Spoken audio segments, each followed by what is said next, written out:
Says we're live. Are we live? Andrew? Did I wait? Did I wait long enough? Andrew was like, hey, wait a minute before we go live. Wait a minute and make sure you give a few seconds so it doesn't cut you off mid-sentence. Welcome in to Cincinnati Bengals Talk. I'm James Rapien. He is Andrew Fox Miller. We are about to do a live edition of Enter the Jungle, which means you're going to get highlights from today's practice, which means you're going to get comments from today's practice, thoughts on what I saw, didn't see. And also, I talk one-on-one with the former first-round pick, Myles Murphy. The former first-round pick that the Bengals are banking on to have a huge year. So it's going to be a fun show. Andrew, have you checked audio yet? You haven't talked yet, so I guess you can't check audio yet. So when was I supposed to talk? Here. There we go. I didn't say supposed to happen. I just realized that a minute in, I was still talking to the hundreds of thousands of Cincinnati Bengals Talk viewers right now. And so now it's your turn. Go ahead. All right. Well, let's as we've stated time and time again, we do these lives specific to Enter the Jungle. We are recording 4 segments. Thanks. About 22 minutes in total. We're going to use those segments. I'm going to go and edit those tonight and put those up on FanDuel Sports Network. It'll be up on TV. We've been getting some awesome pictures from people, by the way, James. People sending us photos while they're at the bar, they're at a restaurant, they're somewhere public where they're playing Reds games, and after the fact, before the fact, or just randomly in the middle of the day, it's this. What you're seeing here is on a TV screen, and it's really cool to have people recognize and send us those photos. We should do a montage of that at some point. You know what? Clearly, we're presenting you in a light on this show, by the way, that is not accurate, because for someone to say this, it like Andrew can't even be the backup water boy. What are we talking about? Oh my God. Andrew can be in the graphics department. Can't move, not strong enough, no quicks. Here's the hops, no athleticism. It's over for him. No. He has none of it. I can't believe this. Oh, Andrew looks kind of big on camera. Maybe you could fill in for Shamar Stewart. My 2-year-old is a better fill-in for Shamar Stewart. She's got the quicks. Oh my God. Are you done? Are you done? Listen, I can accept little ribbon. I can accept someone just,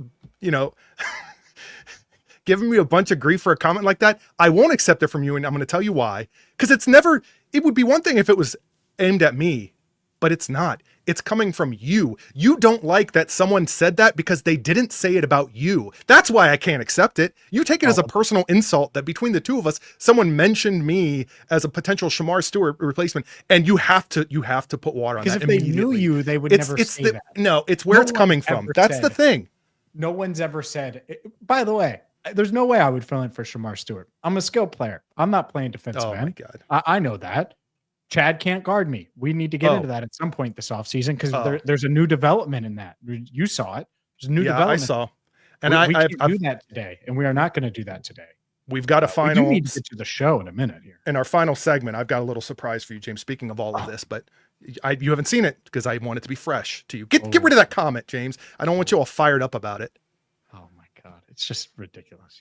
Andrew, we're going to need you out there on the defensive line. Like, well, hell froze over, and the Bengals are 0-17 now. Like, thanks. Like, that's great. Before we start recording for FanDuel Network, I'm going to go ahead and retweet. You already did it. Look at you. At Sin Bengals Talk on Twitter. We'll go ahead and share that. We are live across both platforms. X, whatever you want to say. I'm not here for that debate right now. Get it right. It's called X. Can't believe it's June 3rd. Oh, 6325. Quite the preamble you've accomplished for us, James. Yep. Hey, we got a bunch of people in here, and our live edition of Enter the Jungle is about to start.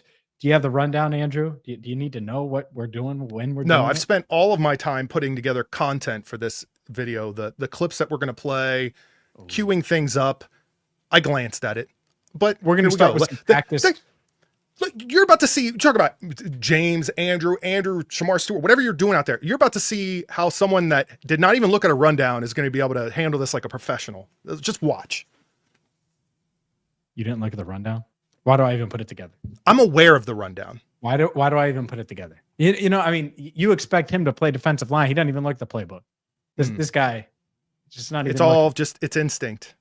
Oh, more instincts. All right. We're about to do a live taping of Enter the Jungle. Then we'll answer some of your questions after the show. We're going to get into today's practice. You're going to hear from T. Higgins 101 with Myles Murphy, and Andrew put together a Madden cover. Spoiler. So we'll get to that coming up. But let's start with practice takeaways in 3. Oh, we got to make sure we have the button ready because I know you don't. What button? I do. The intro. Or do you want me to just not not play it? We don't need the intro. Play it. We're not going to play the intro. Not live. No. I'll handle that in post. Get your hands off the button. Okay. All right.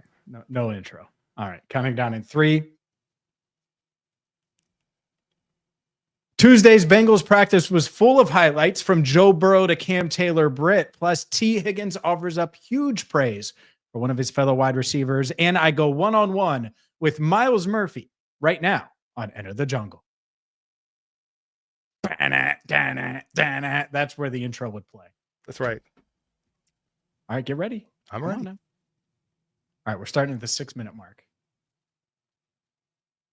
Hi again, everyone, and welcome in to Enter the Jungle. I'm James Rapien. He is Andrew Fox Miller. Catch us every single Tuesday on the YouTube channel Cincinnati Bengals Talk, weekly on FanDuel Sports Network, and also wherever you get your podcasts. And by the way, shout out to our sponsor, Garage Beer. Grab a Garage Beer Lime today. Tuesday's practice, well, it was perfect for Garage Beer Lime. They should have been passing those out to the media members. That's an idea for the Bengals because it would help us get through what was a very, very training camp preview edition of practice. It was pretty hot out there, and yet the Bengals were able to create some big plays. We'll get to that in a second. Andrew, you've seen all of these plays. I've sent you all of the clips. We're about to show the people some of these clips. Anything stand out to you on all of the clips that you've seen to this point? I mean, the very ones that we're going to play, obviously. I don't. Should I spoil? What are we doing? I mean, no, don't spoil. You can.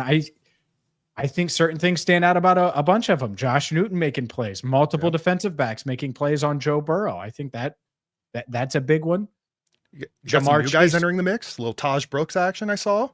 Little Taj Brooks action. I think that Jamar Chase still good at football. I think some were concerned about that clearly, and he proved those people wrong. And yet, what's funny is on social media when Jamar Chase gets open deep and makes a big play, everyone is like, "Oh man, those Bengals cornerbacks," and it's like, he's the Triple Crown winner. He should be doing that against every cornerback or any cornerback. Anyways, you're going to see Jamar Chase coming up in just a second. But before we do that, let's start with the play of the day on Tuesday. And honestly, I think this is a welcome sight for really everyone. And yes, it includes Joe Burrow throwing an interception. And when you say that, you're like, oh, well, you don't want Joe Burrow to throw an interception. But when it's Cam Taylor-Britt making an awesome diving play in man-to-man coverage, you take it all day long. Let's see what Cam Taylor-Britt had to do on Tuesday. That play of the day, the play of the practice. Here we go.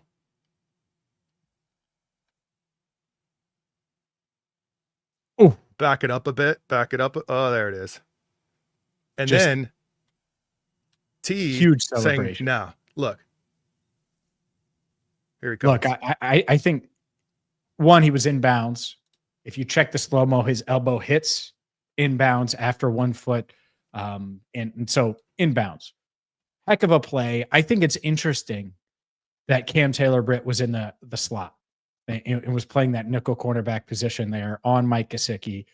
And Mike Gesicki had the little arm, tried to shove him off. And Joe threw it probably a little late, but certainly behind Mike. And when he let that ball go, I heard him, I forget exactly what he said, but he said something because he knew the moment it left his fingertips, I shouldn't have thrown that ball. Obviously, it was a mistake, and Cam Taylor-Britt made him pay. I think that's a huge play. 1, man-to-man coverage. 2, you somehow find a way to get inbounds. Big play for Cam Taylor-Britt, who's looking to have a bounce back 2025. Yeah, I mean, I think I have 2 thoughts on this. 1, we are now in June. We are in true entering training camp mode in the sense that we're watching Bengals players versus Bengals players. Getting back and acclimated into that experience is quite something because you sit there and you celebrate these great plays, and then you also see the comments and some people second guess things. Okay, but what about the other end of that? In this case, Joe Burrow. Look, here's my second thought on this. There were 3 guys involved in that play.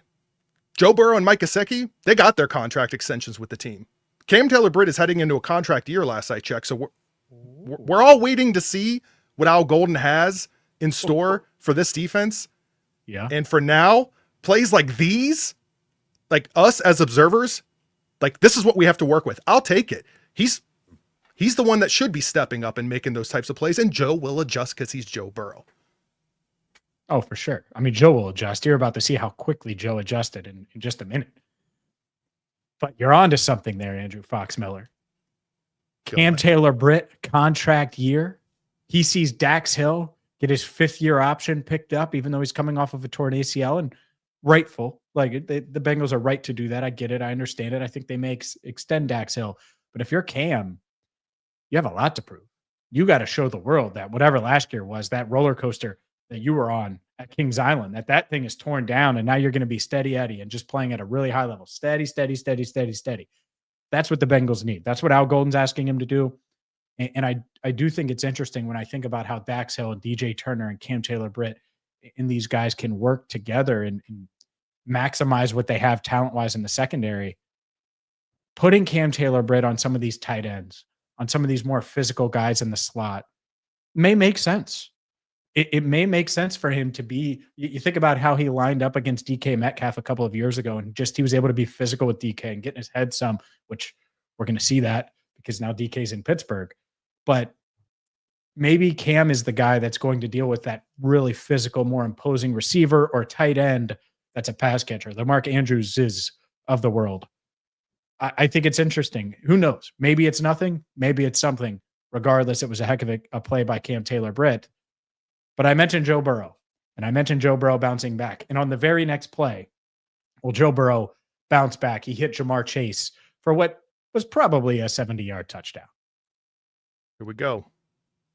Bam. Look at that camera work. I wonder who did that. Touchdown. And you could say, oh, well, DJ Turner would tackle him. We'll see. I've seen guys bounce off of Jamar Chase plenty in situations like that. But regardless, huge play, perfect ball. I mean, just teardrop. And so the right response there from Joe Burrow, who, I mean, when you hit a guy in stride like that, it's so hard.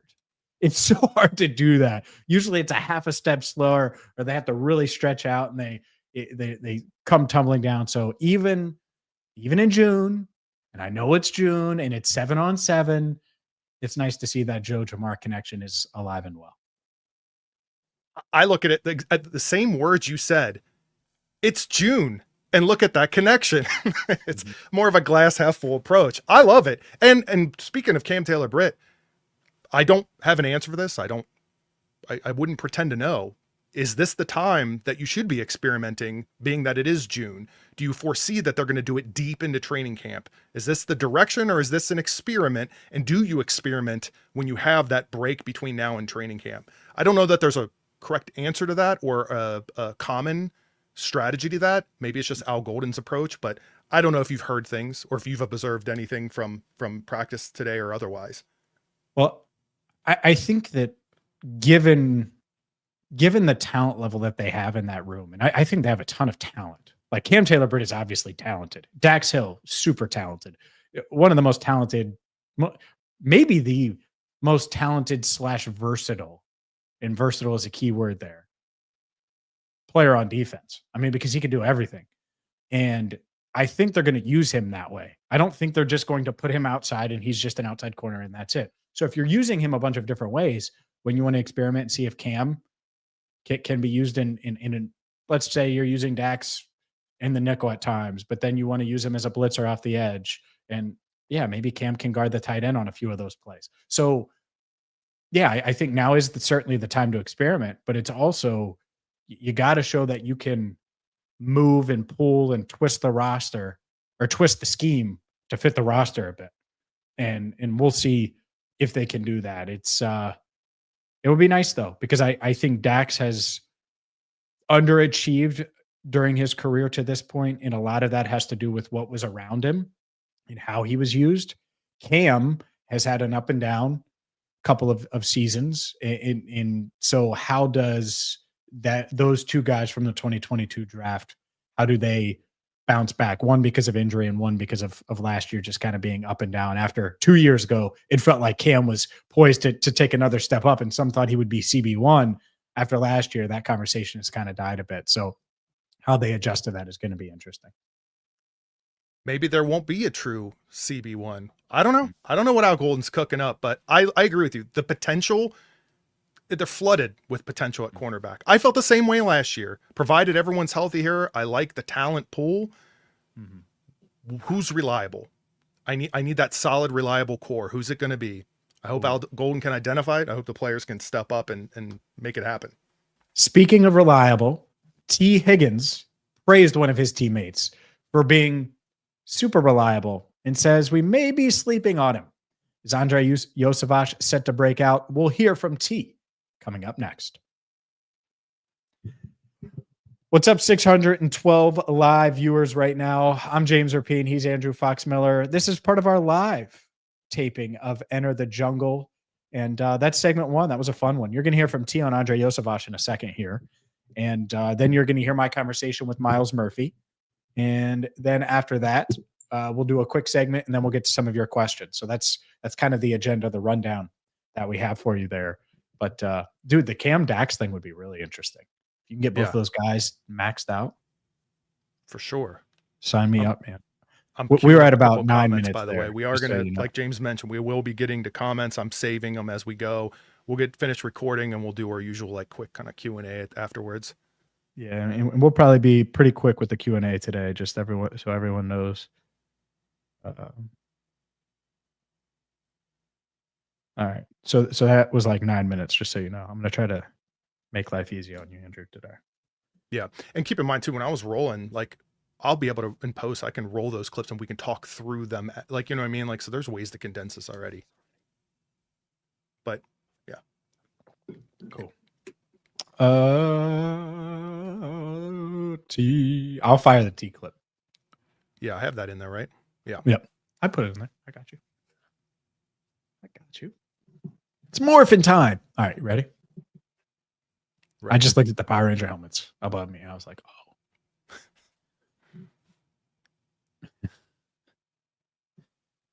All right, so we're starting at 17:45.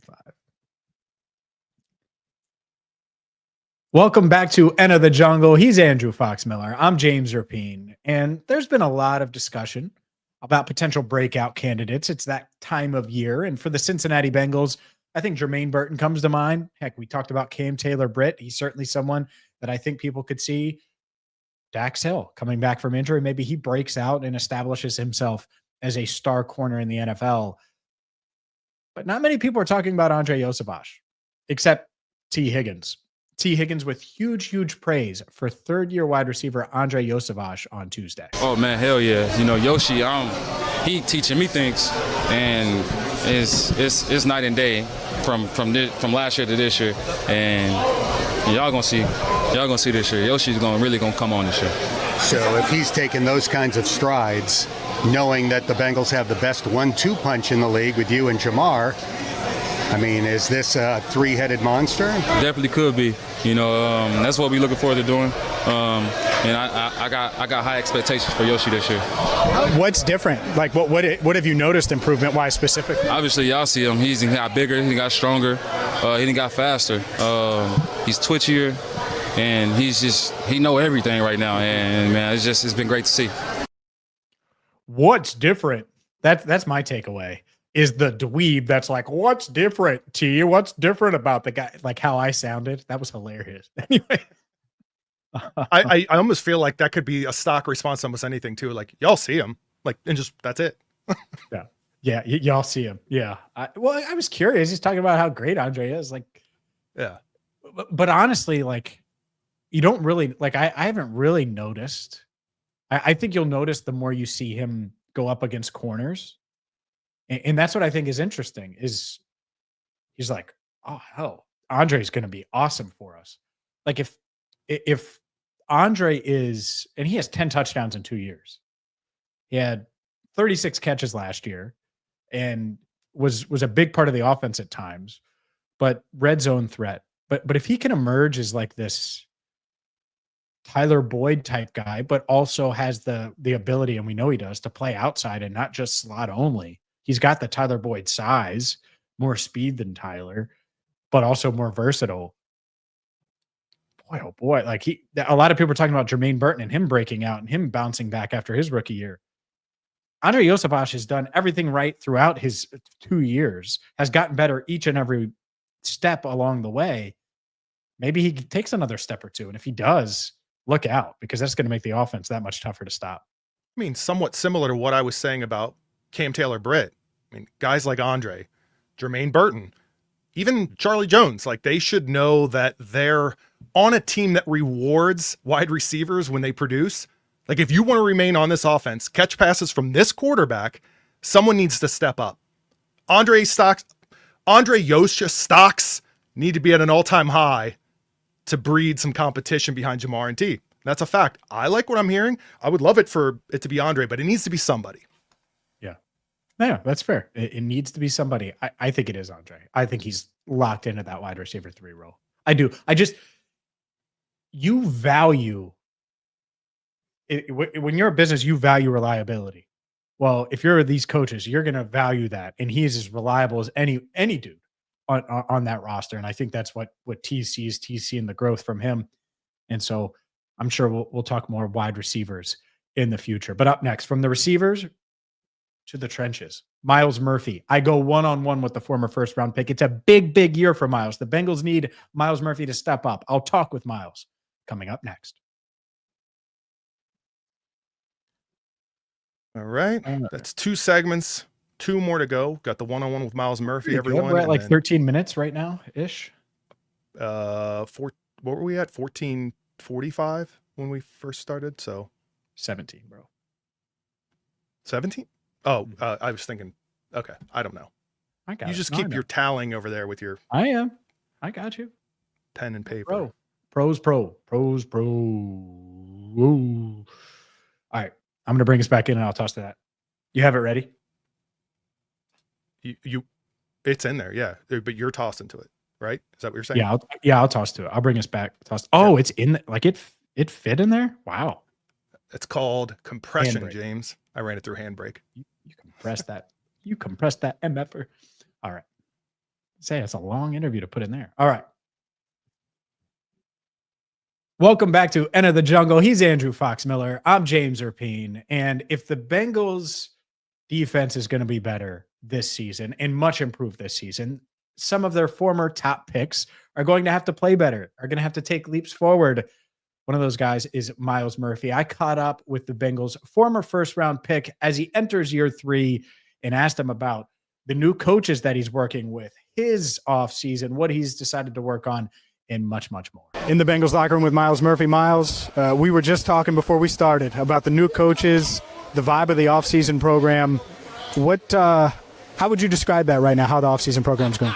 I mean, I'm enjoying about it. Like I said, they're both like day one coaches, bring you back to day one, working stand start. Same with Coach Al, just working tackling circuits almost every day. So just working the basics. So when we're on the field and dead tired, we're still playing with technique. So that's what I like about them. They explain a lot of things in detail. They don't just throw things at you just to make you do it. They coach it so you understand from the front end all the way to the back end. So I'm enjoying it. From a different standpoint for Al Golden defensively, I know it's still early and you're figuring out the scheme and everything, but how different is life going to be for you? Is it going to be that different, or is it going to be pretty similar for you specifically? I know without like he's a go get it guy. Like he wants his defense to just be right now. It's a lot because everything's different, verbiage is different, but that's the point of OTAs, to get it acclimated to that.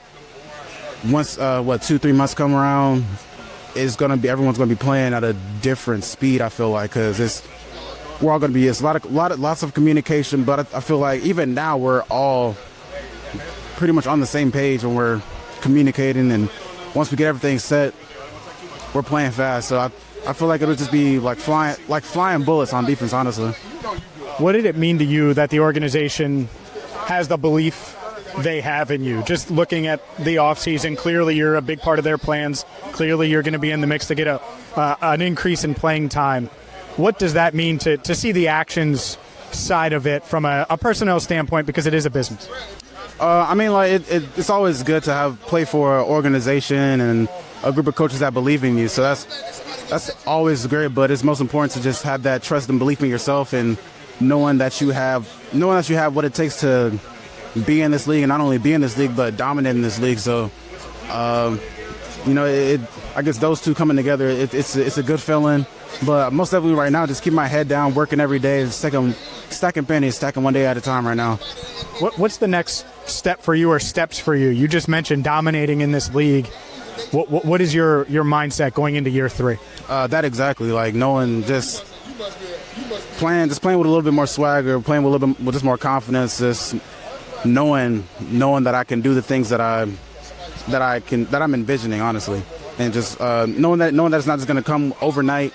Comes with work. I've been working since January, working on my body, working on my game, watching film during the off season. So I'm about to say, like, yeah, my whole motto this off season was just like, what if it does work?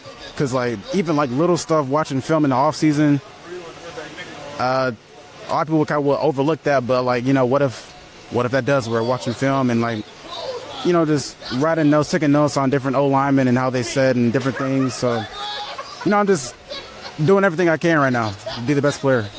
What physically or fundamentally have you focused on improving? Like 1 or 2 things when you started work in January. Obviously you want to be bigger, stronger, faster, all of those things. But from a fundamental standpoint, and technique standpoint, what have you focused on? Hands. Fundamental and technique, just mainly hands, precision with the hands, and where my eyes are. I notice a lot of times, like when I'm rushing, my eyes are just not on the O-lineman at all, or not on the O-lineman's hands. I'm looking at the destination and not necessarily like the process.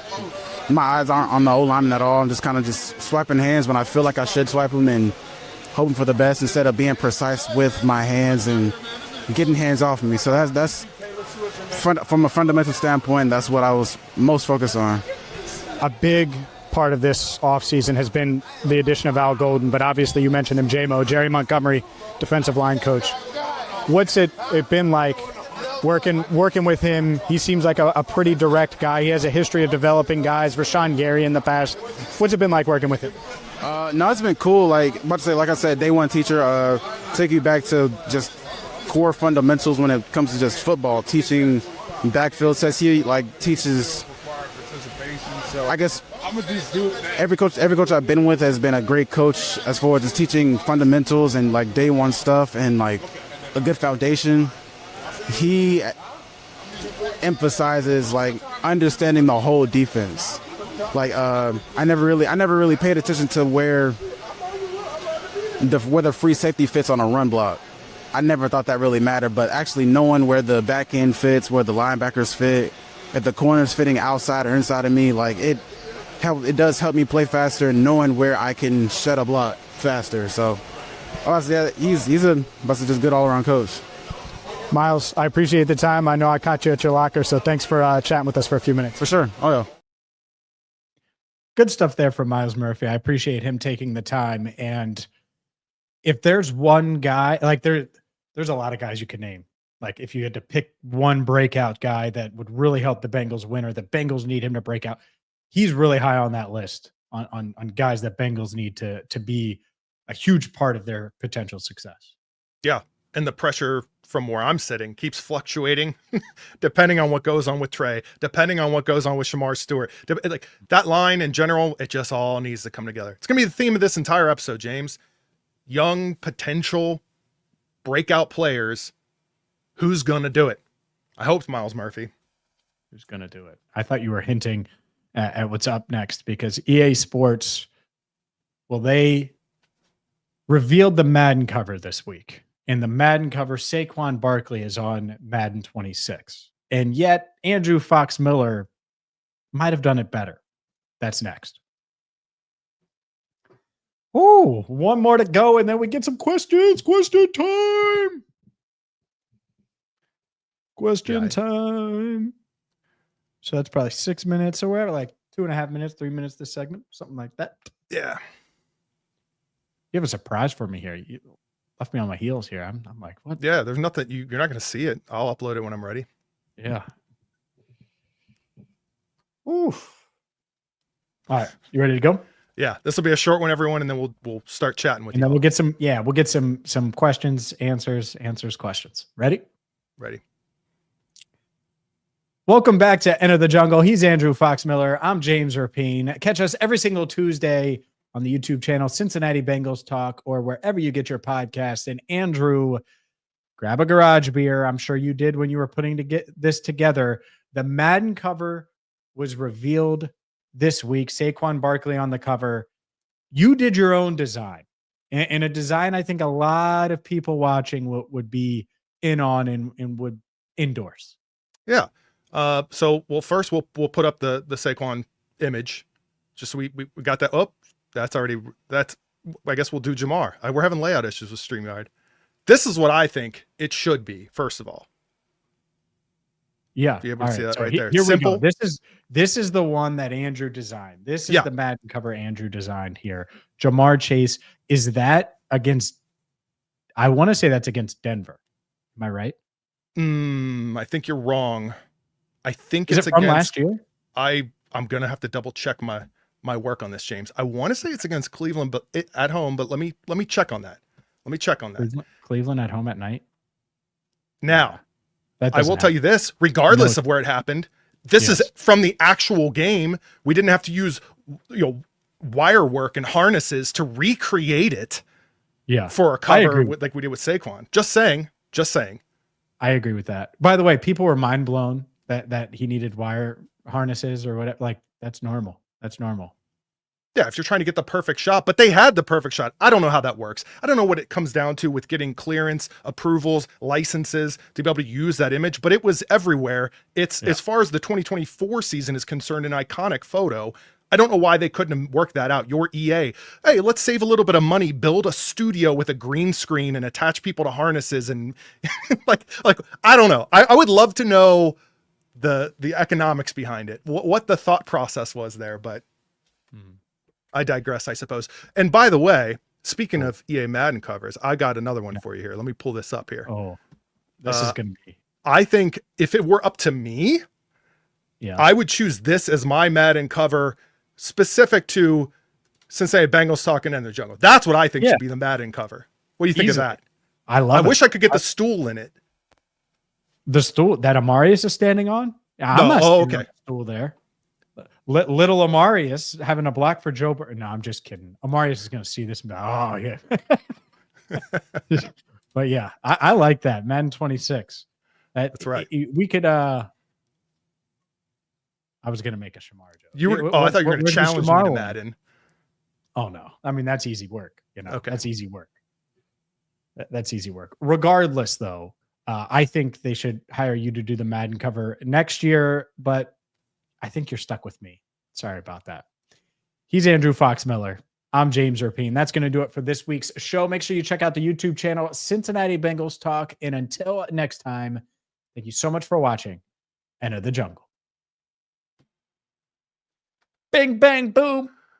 We did it. By the way, the guy who owns the photo rights probably wanted too much. Is it too much? Could he have wanted so much that they couldn't have, they had to build a set and replicate the entire image and use time. They had to pay people, whoever ran underneath Saquon in that image, that presumably some actor, stunt actor, whatever, I don't know, but to recreate it all, that's not like re-recording your own songs because the label owns the rights to something. They're EA. They already have a studio. Okay, but still, that's crew, that's time, that's money, that's a production just for an image. Yeah. Hey. I'm not. I don't even think Saquon should have won Offensive Player of the Year, but that's a whole nother topic. Okay. Well, yeah, I was going to say, I thought you were about to debate whether or not Saquon should have been on the cover. And I'm like, well, he was offensive player of the year. Let's go back in time and then we can have that discussion. But we talked about that. Jamar was the Triple Crown winner. Yeah. Winning a Triple Crown is much harder than running for 2,000 yards and having the year that Saquon had. Now, if you include the playoffs, which offensive player of the year doesn't include the playoffs, it's different. But let's be honest, the Bengals were super flawed last year, and they had a few dudes that were dragging them to wins, dragging them to relevancy. And that's what that was last year. And what they're saying is the coaches were a big part of it, and they need to get more out of their young guys. We'll see if it happens. But let's look at a few comments here. We've got super chat from Jay Tinsel. Wish my childhood was the end for me as a Bengals fan in 2003 when Work returned that punt return for a touchdown, but I'm still here. I'm with you up until Burrow will fail. What? Okay. Well, I mean, yeah, I understand. That was your highlight. The 05 season was amazing. Like, what do you mean 03 was your highlight? Stop. Maybe it kind of means like the rest is history. We saw the ups and the crashing downs. I don't know. Appreciate the money, but I don't know. Also, what is this? Saquon had 2,000 yards. Yeah, on a run first team. What are we talking about? The Triple Crown is much more rare than 2,000 yards and harder to do. Because it's a passing league, by the way, which means there's all these receivers. It's really hard to win the Triple Crown. What is it going to take for Jamar to get the recognition? Just not a Saquon Barkley? Like, I don't know what it will take. I suppose winning, who was I talking in addition to what he already did or more. I was talking with Trags. Trags had me on yesterday. Jamar had 17 touchdowns last year. He dropped 2 in the final 2 weeks. Yeah. Should have easily had 19 touchdowns, which would have been more yards. He would have been close to 1,800 yards, 19 touchdowns. Like, just insane numbers. Anyways. Do you think Jamar Chase will be the first wide receiver with back-to-back Triple Crown? See, you're asking me to, like, this. Probably not, because that's so hard to do. Like, it'd be, if he does it, like, just get the gold jacket ready to go. But like, that's so historic. It's tough. And usually, like, there'll be a receiver that just has a crazy amount of receptions or gets to 1,900 yards or has so many receiving touchdowns. But I wouldn't put it past him because Jamar's a freak, and we've seen that. Speaking of wide receivers, Mike Gesicki, we've talked time and time again heading into the last regular season about Gesicki being the wide receiver 3 of the team. I don't know if it's a question of whether or not he will be.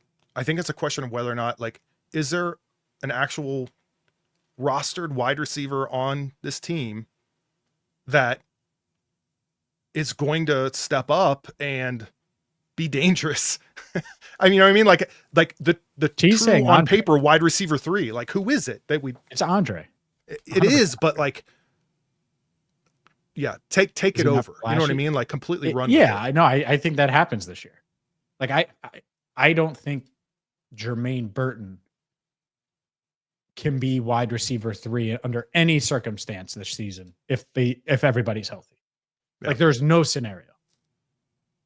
And that's not even a Jermaine thing. That's a Andrei, T, Jamar, Mike. Like, that's 4 dudes. So, like, let's say Jermaine is awesome this year and dialed in and learns the playbook and all those things. Well, it's awesome. He's going to be an awesome compliment to these guys. He's going to get some single coverage and they're going to send him deep. And he's going to matter. He'll play.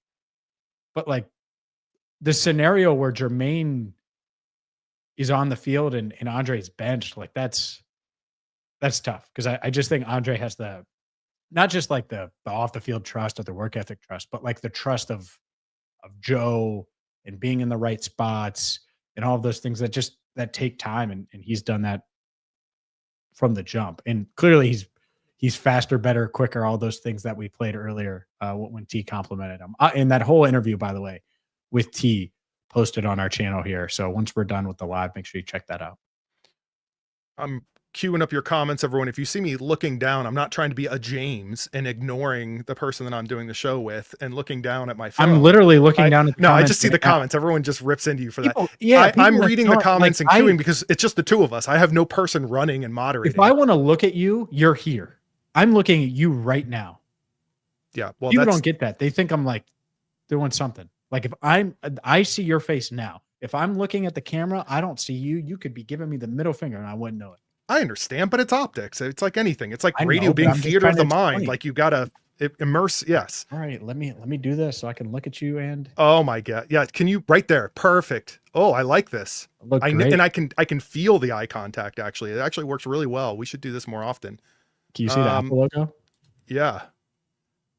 The Apple logo, and make sure it's a reflection of me. I feel like I'm talking to myself. So let's see here. We have it's actually a good one. Oh, you're gonna do this. Stop fighting, answer our questions. Fine. Yes, James, has Joe Burrow gone under center in OTAs? I assume in 7-on-7s, have they even done anything where you would know? Yeah, I mean they've done like under center drills and stuff, but they're not like doing a ton. But yes, he has done that. Yes. We can make this as a catch-all for the offensive line. I suppose we're saying who do we project will be the starting offensive line? I mean, I think as of now, Lucas Patrick probably has the edge at right guard, and Dylan Fairchild has the edge at left guard. TBD. By the way, Gatekeepers complimenting great interview. Look at that. James, great info with Myles Murphy. In case you missed it, if you just now joining live, we've got about a 5 to 6 minute one-on-one that James did with Myles Murphy in the locker room today. So check that out if you haven't seen it yet. Let's see. We have, speaking about the running back room, Taj Brooks. With the Bengals drafting Taj Brooks, where do you see Pirine fitting in? I don't know why they can't coexist, and I wouldn't expect Taj Brooks to be on the starting roster every single week, depending on what he does in camp. Wow. I'm just saying, I could see some rotation. What? Well, on the start, you mean active? Like you don't expect him to be active? I'm saying that I could see a scenario where they're rotating some running backs in and out between practice squad and active roster is what I meant to say. Oh, so you don't think Brooks makes the team? No, I think he makes the team. Oh, okay. All right. Just making sure. Tom, I believe that the running back room, it's really kind of dependent in the question marks around Zach Moss's health. But to me, Brooks should certainly be in the mix. Wouldn't shock me at all if he's RB2 by mid-year at this stage. And it's going to come down to the pass blocking because Chase Brown can obviously pass block. Samaje Perine can pass block. Zach Moss can pass block. And so if Taj Brooks shows that element, I think he's the second best runner on the team. Maybe not today, but will be by the time we get to games that matter. So I think they go with a veteran early. And if Brooks doesn't get caught up and ready to go, then fine. Then they stick with a guy like Pirine who they trust and believe in, or a guy like Moss who they trust and believe in. If that doesn't happen, then obviously Brooks could grab that job. Golden Homer here. Golden Domer here. How do the players and coaches feel about Al Golden and his new defense? As a Notre Dame fan, I see a number of Al Golden questions. I don't know what you can sort of ascertain at this point, but what are you seeing that others can't? Well, Myles brought up some of it in that interview, and I think it's interesting. Like, back to fundamentals. They're doing tackling drills all the time. They're doing technique work a ton. I think that it's going to be a defense that knows what it is and knows who they are. And when you know what you are and what you aren't, and you're all on the same page, you should be better because they weren't on the same page last year. They didn't necessarily know who they were. They struggled in every area. I think there's going to be some obvious weaknesses on this defense unless young players take drastic steps forward, which could happen, by the way. But until that happens, some obvious holes or weaknesses or question marks. And even with that said, let's say those remain question marks by mid-year. Still think the defense could be better because I do think they're going to be on the same page, and I think Al Golden is going to have them on the same page, which is a huge part, I believe, as to why Zach Taylor went that route and brought Al Golden back to Cincinnati. Who do you expect will have a bigger impact from this coming season, Chris Jenkins or McKinley Jackson? It's a good one. Pre-draft and right after the draft, I would have said Chris Jenkins. I was really in on Chris Jenkins pre-draft. McKinley Jackson had the better rookie year and finished strong. Chris Jenkins had a club on his hand. Really tough to win that way. I would still probably say Chris Jenkins, but it's close. And that's a testament, I think, to McKinley Jackson and what he's done and to kind of show, maybe he's got a little juice to his game. Maybe he's not the true nose tackle, but that's why you got TJ Slayton, and now he can give you a little interior rush. So we'll see. But I do think the Bengals believe in both of those guys, and those guys do need to be key guys. They don't necessarily need to start, but they need to be key guys on this defensive front and part of the rotation. I'm with you on that. I think I wondered about the TJ Slayton impact with Jackson and what his role will look like in 2025 overall. But Jenkins, I just feel like, I don't know. I feel like the ceiling's there for Jenkins. Can he make it happen? I feel like it's going to be broken record with a lot of these draft picks from the last 2-3 years of the anticipation to see what they actually do on the field in the regular season. Yep. Someone asking about Myles Murphy, just a heads up. We just played a one-on-one interview with Myles Murphy, 6 minutes, really good stuff, worth checking out if you're just joining us. Let's see here. It's fair. Do you see any changes with O-line with Scott Peters? I know there's no contact yet. Are you hearing, we can even rephrase it to, are you hearing anything or sensing any different vibe with seeing the O-line interactions or anything like that? Yeah, I'm very technical and hand-to-hand placement and hand-to-hand combat and like all of the things that come with the way the strike technique and the way that Scott is teaching it. And I think it's really interesting. I think it's interesting. Like everyone's kind of said, all right, well, this is who Cordell Volson is. Okay. Well, maybe Scott unleashes a new version. And, is Cody Ford going to take a slight step forward? I think they really believe in Cody Ford and his versatility. Lucas Patrick, is he going to be a guy? To me, what's interesting is, do they give these rookies a true fair shot to start? Jalen Rivers, I know they're trying him at tackle. I would try him at guard right now. I'm really unsettled at that right guard spot.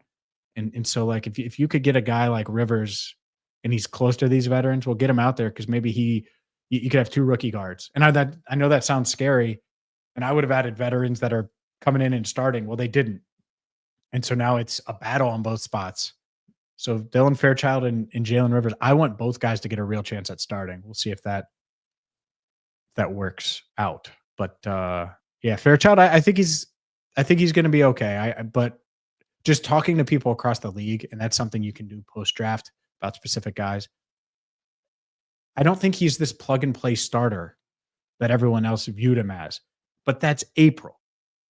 So by August, September, can Scott Peters have him there? I think that's a real question about this Bengals team for sure. A couple things regarding the return game. One, we could start with this. Can we rely on Charlie Jones in the return game? He's been a really good returner for the Bengals. I think that's so interesting. Like the Charlie Jones return part of it, punt return for a touchdown, kickoff return for a touchdown. Like he's been pretty solid. Now, has he had his moments? Absolutely. And the bigger question is health. Can he stay healthy? I think Charlie can matter if he stays healthy. I think he's a smart football player. I think he's got really, really good hands. I think he's a good route runner. So we'll see. But yeah, that's a big question because you have some other guys return-wise that want to be in the mix. And how that plays out, I think, could determine a lot. And so you have Charlie Jones on kickoff returns. You're going to have Jermaine Burton. And then on punt and kickoff returns, you're going to have Isaiah Williams. And I think Isaiah Williams has a real shot. Like that's the real guy that Charlie Jones is battling for that punt returner job and that kickoff returner job. And Isaiah Williams, quick, prototypical slot, someone that could be around. I think he's a good player. Let's see here. We'll take one or two more and then we'll get out of here, Andrew. Going back to the offensive line, based on his performance the last few years, what is it about Lucas Patrick that says he won't be an upgrade at right guard over what we had last year? Won't be an upgrade? Well, one, he's kind of played multiple different spots, and he's someone that, if you look at like PFF and you look at the pass blocking numbers and stuff like that from a PFF standpoint, could certainly be an upgrade.